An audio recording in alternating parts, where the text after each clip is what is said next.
Okay, ladies and gentlemen, this video is just to supplement my Mayflash F500 review that I did years ago.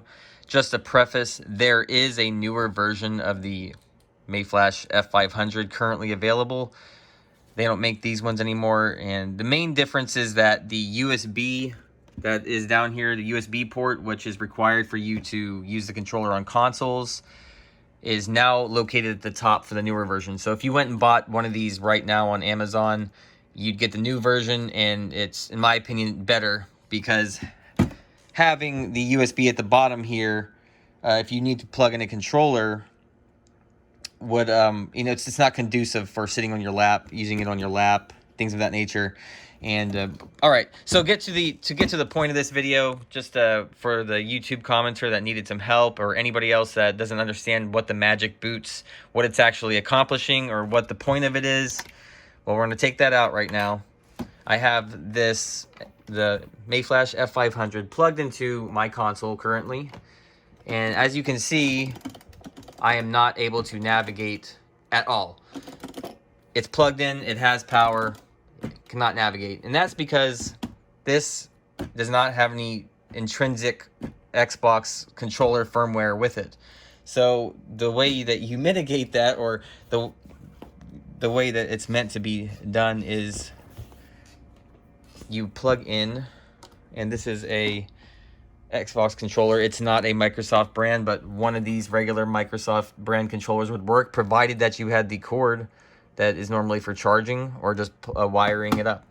So I got my Razer one here plugged in to the bottom here, and as you can see, now I can navigate because the stick is now using this controller's firmware, which is recognized by Microsoft as this stick.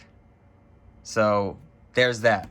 Okay, so arcade stick plugged into the console. Without this being plugged into the arcade stick, it would not work. But since it is, we are getting it to work. Okay, so now let's unplug that. Stick's on. As you can see, I can no longer navigate. And if anybody's wondering why I'm being so thorough, it's because we had a commenter that was a little bit confused with understanding how this works. So this right here is the Magic Boots. This is like a third-party thing that you could buy on Amazon for the PlayStation 4, Xbox One. I don't know if they have a newer version. I got this a while ago. I got both of these items together 3, maybe 4 years ago. So because I've been using this quite a bit, it does have a little bit of a connection issue here. That's not to say that you're going to have that problem. It's just that I use the hell out of this stick, and the connection to this is a little bit finicky. Sometimes if it gets bumped, it will disconnect and reconnect. But besides that, here, let's get it plugged in there, and I have to mess with it a little bit to get it to connect. See, there it goes. All right. Now that we have the Magic Boots in, as you can see, we are able to navigate our console again.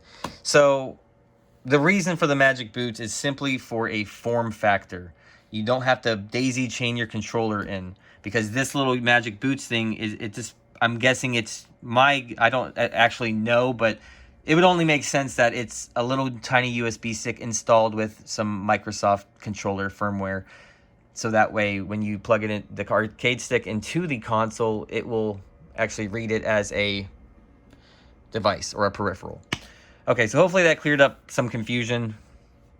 I don't mind helping out if anybody is being serious about needing help. To me, this is common, or this is easily understandable, but it helped me to learn that not everybody understands concepts such as these.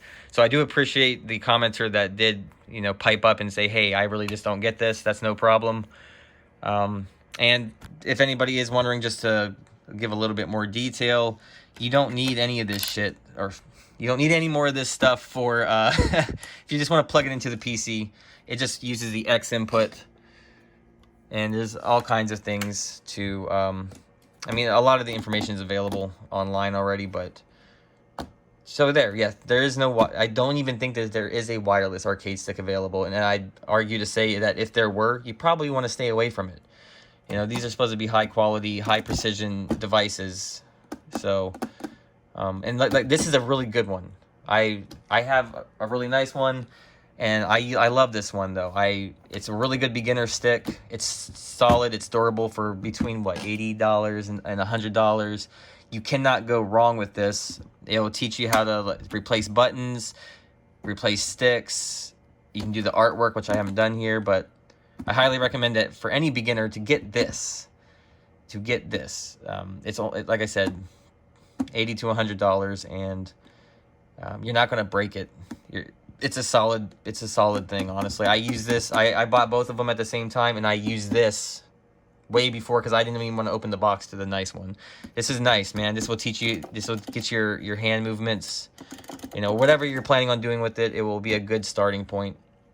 Anyway, I hope that helped out anybody that had any type of confusion, and just thank you for stopping by.